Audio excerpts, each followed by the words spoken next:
एक फकीर की सेवा में एक युवक हमेशा लगा रहता था और उसकी काफी सेवा की। उसकी सेवा से खुश होकर फकीर ने उसको बोला कि मैं तुम्हारी सेवा से बहुत खुश हूं और तुमने एक काम करो, मेरे पास तो तुमको देने के लिए कुछ है नहीं, एक गधा है, तुम उसको अपने पास रख लो, कभी कुछ ना कुछ काम आएगा। और मैं जा रहा हूं यात्रा पे। और गधा देकर वो उसको चला गया। उनका शिष्य, वो जानता था कि बहुत पहुंचे हुए फकीर हैं, उन्होंने गधा को खुशी खुशी रख लिया और ये मान रहा था कि जो फकीर इतना बड़ा ज्ञानी है उसका गधा भी साधारण नहीं होगा, इसमें भी कुछ फकीरों वाले गुण होंगे। उसे खिलाता पिलाता और उसकी सेवा करता। अचानक से एक दिन वो मर गया। अब जब मर गया तो उसे समझ में नहीं आ रहा था कि वो क्या करे, क्योंकि फकीर ने उसको गधा दिया था तो ये मान रहा था कि इसके अंदर भी कुछ अच्छे गुण होंगे। तो उसने क्या किया कि जो कुछ भी उसके पास पैसे थे उसको इकट्ठा करके उसकी कब्र वहीं पर बनाई और बनाकर उसको अच्छे से थोड़ा सा संगमरमर लगाकर ढंग का बना दिया, क्योंकि वो इस बात पर यकीन कर रहा था कि ये फकीर का गधा है तो इसको भी उतनी ही इज्जत मिलनी चाहिए जितनी और सबको दे सकते हैं, क्योंकि इसके अंदर दैविक गुण है। और वहां पे बैठकर अपने धुन में जप गया। जब रास्ते से कुछ लोग गुजरे तो देखा कि एक जोगी एक कब्र के पास बैठकर धुन गमा रहा है।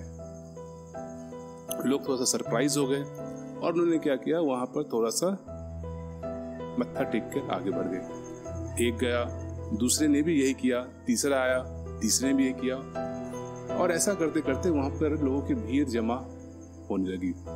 लोग दान दक्षिणा पैसा रुपए सब कुछ उस कब्र पे चढ़ाकर जाने लगे। कुछ लोग ऐसे लोग आए जिनके बच्चे नहीं हो रहे थे, 10 लोग आए 5 के बच्चे हो गए, ख्याति और फैल गई।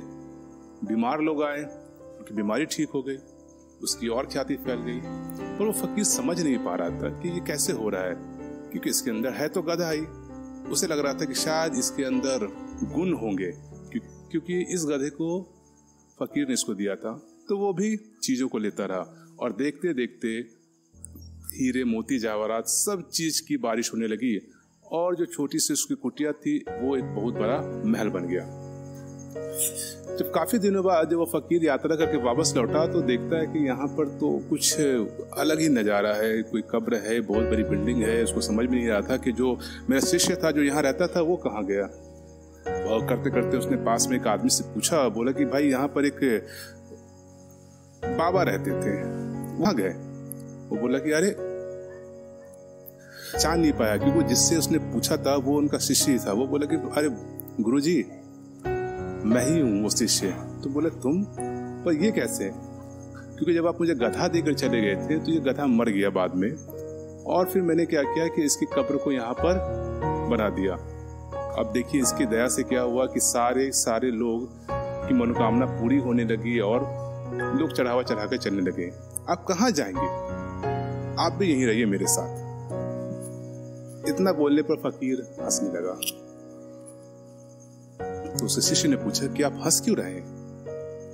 जो गधा मैंने तुमको दिया था इसकी माँ पहले मेरे पास थी और वो भी मर गई थी और उसकी कब्र दूसरे गांव में है और मैं आज तक उसी का खा रहा हूं। तो आज का समाज भी बिल्कुल वैसा ही हो चुका है। लोग आंखें बंद करके हर चीज पे भरोसा कर रहे हैं ताकि उनका भला हो जाए, बिना ये जाने कि अंदर उस कब्र में जिसकी हम पूजा कर रहे हैं उसके अंदर एक मरा हुआ गधा है।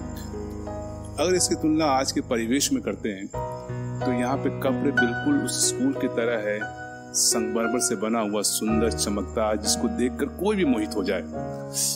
उसके अंदर का गधा वैसे टीचर है जिनको कोई फर्क नहीं पड़ता कि उसके अंदर कौन आ रहा है, कौन जा रहा है, कौन बच्चा पढ़ रहा है, कौन बच्चा नहीं पढ़ रहा है, कब आ रहा है, क्या कर रहा है, नहीं कर रहा है। उन्हें सिर्फ और सिर्फ महीने की अंतिम तारीख से मतलब होता है, इसके अलावा कुछ नहीं।